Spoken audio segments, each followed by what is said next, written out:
Hello friends, स्वागत है हमारे चैनल में आप लोगों का। तो जैसा ये अमीन का फॉर्म भरवाया गया था आज से करीब 1.25 साल पहले, यानी जिसका लास्ट डेट था 22 जनवरी 2020, उसका शॉर्ट लिस्टेड आ गया है जिनका कंप्यूटर बेस्ड एग्ज़ाम होने वाला है। तमाम क्राइटेरिया दिया हुआ था विज्ञापन में, और जैसा आप लोग वीडियो का थंबनेल देख चुके हैं कि विज्ञापन को, रूल एंड रेगुलेशन को फॉलो किया जा रहा है इस बहाली में। तो ये इसमें एक पॉइंट है जिसको फॉलो किया जा रहा है। यहाँ पर आप लोग देख सकते हैं, ऑनलाइन कंप्यूटर बेस्ड हेतु चयन की प्रक्रिया।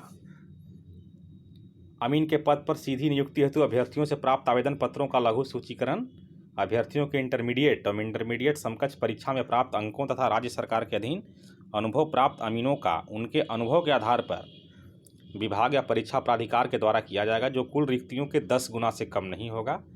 राज्य सरकार के अधीन अनुभव प्राप्त अमीनों को उनके अनुभव के लिए प्राप्त अंकों की गणना अपर समाहर्ता द्वारा निर्गत प्रमाण पत्र के आधार पर किया जाएगा।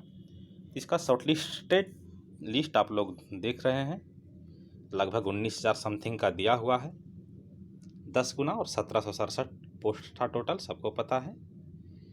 तो इसका लगभग 10 गुना, और यहाँ भी लिखा भी हुआ था कि ये शॉर्टलिस्टेड कैंडिडेट की संख्या 10 गुना से कम नहीं होगा। 10 गुना तो 17,000 ही होता है, लेकिन यहाँ पर लगभग 19,000 के आसपास सेलेक्ट किया गया है। तो इसमें ही हम बताना चाहते हैं कि विज्ञापन के हर एक रूल रेगुलेशन को फॉलो किया जा रहा है। उसी का देन है कि आज 1.25 साल के बाद शॉर्ट लिस्टेड आगे आ रहा है। अगर ऐसा नहीं रहता, विज्ञापन की अनदेखी करके काम करना होता, तब तक कंप्यूटर बेस्ड टेस्ट हो चुका रहता। क्योंकि शॉर्ट लिस्टेड किया गया सारे कैंडिडेट को उनके इंटरमीडिएट मार्क्स के आधार पर और अनुभव के आधार पर, जो जिनके पास अमीन का सर्टिफिकेट है। यहाँ देखिए, लास्ट सीरियल नंबर आप लोग को दिख रहा है 19,383, और इसके लिए सचिवालय सहायक यानी सहायक प्रशाखा पदाधिकारी के कुछ स्टाफ लगाए गए थे, जो पिछले दिन न्यूज़पेपर में ये बात आया हुआ था। तो लेकिन हमारा बिहार एसएससी बहुत लापरवाही कर रहा है विज्ञापन के साथ। अभी आप लोग सचिव का एक स्टेटमेंट देख रहे होंगे वीडियो क्लिप के माध्यम से या किसी यूट्यूब चैनल के माध्यम से। तो उनके बातों से तो यही लग रहा है कि वो भी खुद कंफ्यूज हैं कि हमको क्या करना है।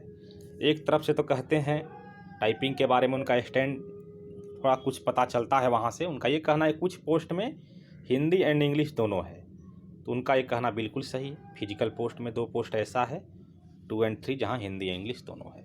उसके बाद ये भी बोल रहे हैं कि केवल उसके बाद सभी पोस्ट में केवल हिंदी है। यहाँ तक तो बात समझ में आता है, लेकिन उसके बाद वे जो बोलते हैं वीडियो क्लिप के माध्यम से कि जो विकल्प दिया गया है कैंडिडेट के अनुसार, Hindi typing, English typing, computer typing, उसके अकॉर्डिंग उनको कंसीडर किया जाएगा। तब यहाँ से दुविधा उत्पन्न हो जाती है कि आप कहना चाह रहे हैं, पहला लाइन में बोलते हैं कि कुछ पोस्ट को छोड़कर बाकी जगह केवल हिंदी है, बाकी, और दूसरे ही लाइन में आप बोलते हैं कि जो दिया गया है विकल्प उसके अकॉर्डिंग कंसीडर किया जाएगा। तो सवाल उठता है कि जहाँ केवल हिंदी है और जो लोग हिंदी में नो किया है तो उसको आप नहीं बुलाएंगे, इसका मतलब तो यही हुआ।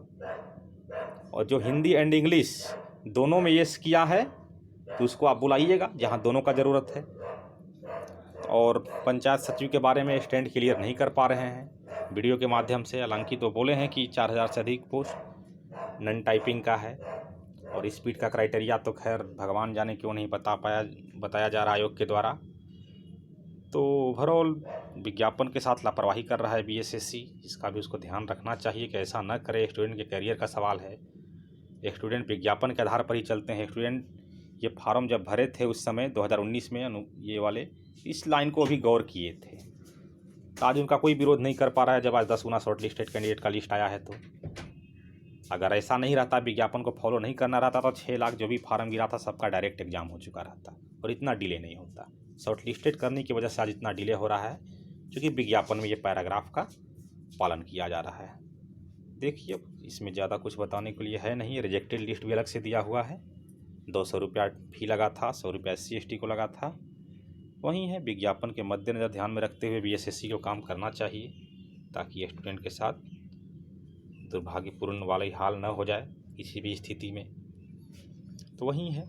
और जो आप लोग वीडियो क्लिप देख रहे होंगे सचिव का, जो भी रिपोर्टर पूछ रहे हो शायद उनको भी पता है या नहीं है विज्ञापन के बारे में, लेकिन उनके अनुसार यही चला कि जो आप लोग हिंदी इंग्लिश येस नो किए हैं उसका महत्व है, और महत्व इस टर्म में है कि जो लोग हिंदी नो कर दिए होंगे उनको परेशानी आ सकती है उनके स्टेटमेंट के अनुसार, क्योंकि जहाँ केवल हिंदी है तो वहाँ उनके लिए कंसीडर नहीं किया जाएगा, और कहाँ हिंदी है, कहाँ हिंदी इंग्लिश दोनों है, सबको पता है विज्ञापन के अकॉर्डिंग।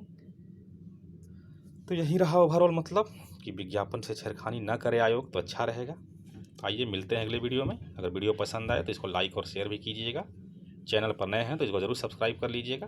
धन्यवाद।